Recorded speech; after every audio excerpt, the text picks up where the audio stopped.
السلام علیکم ورحمۃ اللہ وبرکاتہ۔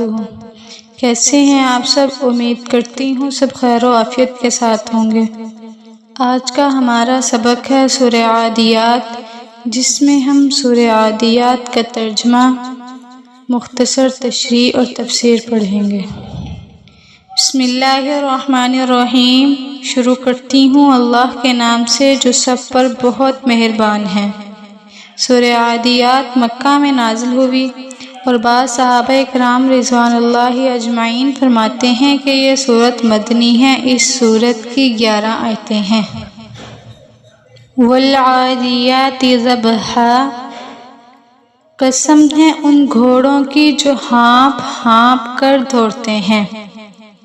حق تعالیٰ اپنی مخلوقات میں سے مختلف چیزوں کی قسم کھا کر خاص واقعات اور احکام بیان فرماتے ہیں۔ یہ حق تعالیٰ کی خصوصیت ہے۔ انسان کے لیے مخلوق میں سے کسی کی قسم کھانا جائز نہیں ہے۔ جنگی گھوڑوں کے حالات پر اگر غور کیا جائے تو پتہ چلتا ہے کہ جنگی گھوڑے میدان جنگ میں اپنی جان کو خطرے میں ڈال کر کیسی کیسی سخت خدمات انسان کے حکم و اشارے کے تابع انجام دیتے ہیں۔ حالانکہ انسان نے ان گھوڑوں کو پیدا نہیں کیا، ان کو جو گھاس دانہ انسان دیتا ہے وہ بھی انسان کا پیدا کیا ہوا نہیں ہے۔ اس کا کام صرف اتنا ہے کہ خدائے تعالیٰ کے پیدا کیے ہوئے رزق کو ان گھوڑوں تک پہنچانے کے لیے ایک واسطہ بنتا ہے۔ صرف اس خدمت کرنے پر گھوڑے انسان کے اتنے سے احسان کو کیسا پہچانتے اور مانتے ہیں کہ اس کے ادنیٰ اشارے پر اپنی جان کو خطرہ میں ڈال دیتا ہے اور سخت سے سخت مشقت برداشت کرتا ہے۔ اس کے بالمقابل انسان کو دیکھو جس کو ایک حقیر قطرہ سے اللہ پاک نے پیدا کیا اور اس کو مختلف کاموں کی قوت بخشی، عقل و شعور دیا، ان کے کھانے پینے کی ہر چیز پیدا فرمائی اور اس کی تمام ضروریات کو کس قدر آسان کر کے اس تک پہنچایا کہ عقل حیران رہ جاتی ہے، مگر وہ ان تمام اکمل و اعلیٰ احسانات کا بھی شکر گزار نہیں ہوتا۔ فالموریات قدحا، پھر جو اپنی ٹاپوں سے چنگاریاں اڑاتے ہیں۔ فالمغیرات صبحا، پھر صبح کے وقت یلغار کرتے ہیں۔ فأثرن به نقعا، پھر اس موقع پر غبار اڑاتے ہیں۔ فوسطن به جمعا، پھر اسی وقت کسی جم گٹھے کے بیچوں بیچ جا گھستے ہیں۔ اس سے مراد وہ جنگی گھوڑے ہیں جن پر سوار ہو کر اس زمانے میں لڑائیاں لڑی جاتی تھی۔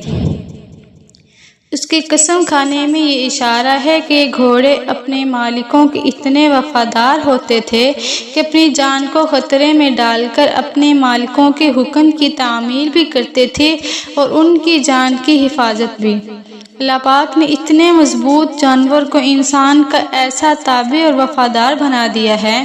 گناہ گار انسان کو یاد دلایا جا رہا ہے کہ اپنے مالک اور خالق کے اس احسان کا شکر ادا کرنے کے بجائے اس کی نافرمانی کرتا ہے اور اپنے پروردگار کا اتنا بھی وفادار نہیں جتنا اس کے گھوڑے اس کے وفادار ہوتے ہیں۔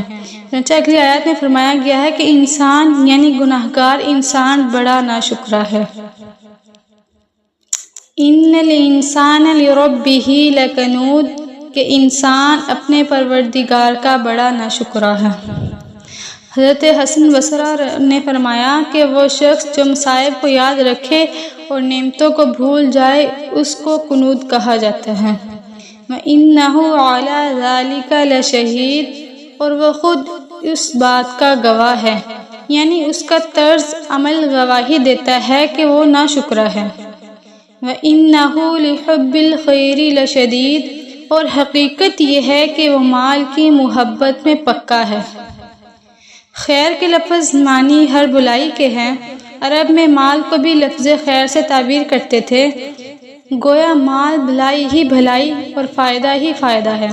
حالانکہ در حقیقت بعض مال انسان کو ہزاروں مصیبتوں میں بھی مبتلا کر دیتے ہیں۔ آخرت میں تو ہر مال حرام کا یہی انجام ہے۔ کبھی کبھی دنیا میں بھی مال انسان کے لیے وبال بن جاتا ہے۔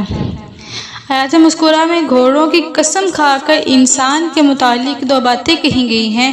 ایک یہ کہ وہ ناشکر ہے، مصیبتوں تکلیفوں کو یاد رکھتا ہے، نعمتوں اور احسانات کو بھول جاتا ہے۔